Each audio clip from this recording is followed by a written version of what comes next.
सिंधुदुर्ग जिल्ह्यासह इतर जिल्ह्यातील ताज्या घडामोडी पाहण्यासाठी सिंधुदुर्ग 24 तासला सबस्क्राइब करा आणि बेल आयकॉनवर क्लिक करा। सिंधुदुर्ग 24 तास सदैव तुमच्या सोबत। पुढील बातमी पाहणार आहोत विस्ताराने।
सिंधुदुर्ग जिल्ह्यात आज सायंकाळी काही भागात अवकाळी पाऊस झाला।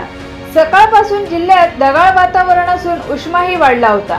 दरम्यान वेंगुर्ला तालुक्यात सायंकाळी 5च्या सुमारास अवकाळी पावसाच्या सरी कोसळल्या, तर काही ठिकाणी तुरळक पाऊस झाला।